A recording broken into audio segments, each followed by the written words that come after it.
je voudrais faire un dernier point sur des petits outils qui peuvent aider à l'apprentissage.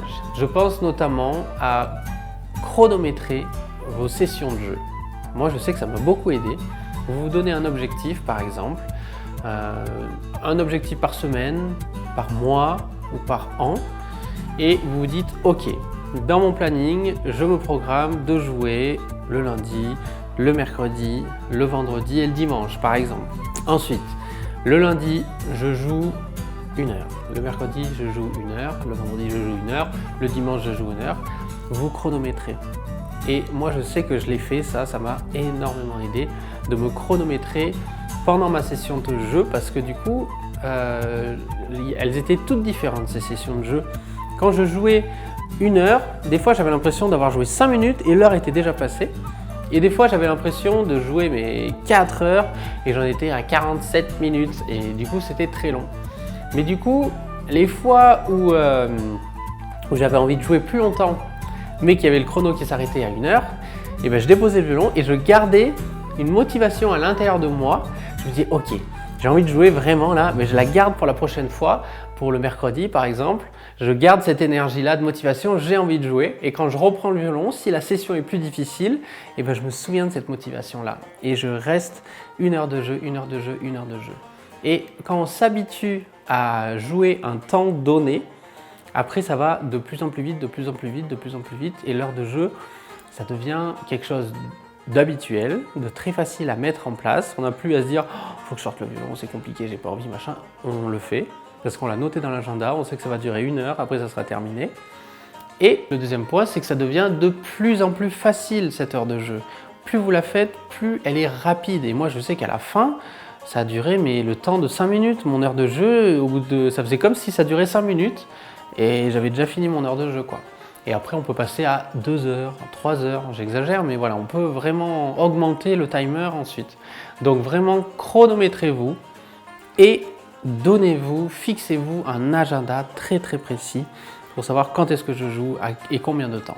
Ça, c'est les 2 points clés de motivation extrême pour vraiment rester motivé tout le temps, tout le temps, tout le temps, tout le temps et progresser régulièrement. C'est vraiment très très important.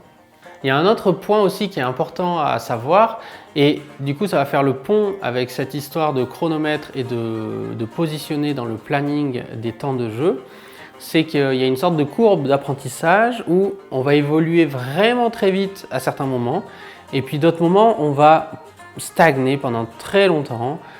On a l'impression même de régresser, le violon il est pas beau, il sonne mal, on joue mal, on est mécontent de nous.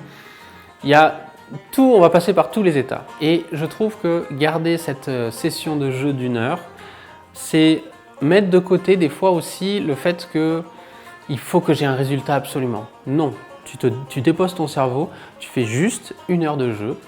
Et à l'intérieur de cette heure de jeu, j'avais déjà mentionné ça, mais on peut fractionner en fait cette heure de jeu en un petit temps pour la technique, un petit temps pour l'apprentissage du morceau, un petit temps pour essayer de jouer et avoir un joli son par exemple. Et en se positionnant vraiment, en fixant sur l'agenda comme ça permet de déposer le cerveau et donc du coup d'oublier un peu ces moments où on peut stagner.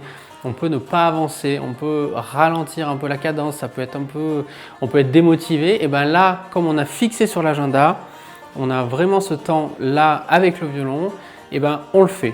On le fait et il n'y a pas de questions à se poser en fait.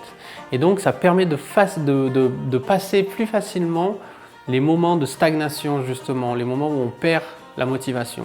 Et au contraire, après quand on a l'élan, quand on sent qu'il y a le travail qui commence à porter ses fruits, ben là on est vraiment très heureux et ça nourrit pleinement pour les sessions d'après.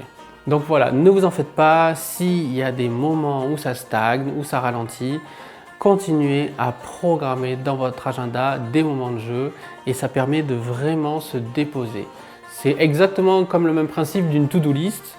On pose sur le papier quelque chose qui nous prend le cerveau, on le dépose, on n'y pense plus et on fait la tâche. Mais quand je vais faire la tâche, je vais pas me dire oh, c'est pas bien de faire ça, c'est ci, c'est ça, c'est ça. Non, non, je l'ai écrit dans mon papier, je le fais et c'est tout. Je me pose moins de questions. Et bien là, c'est le même principe.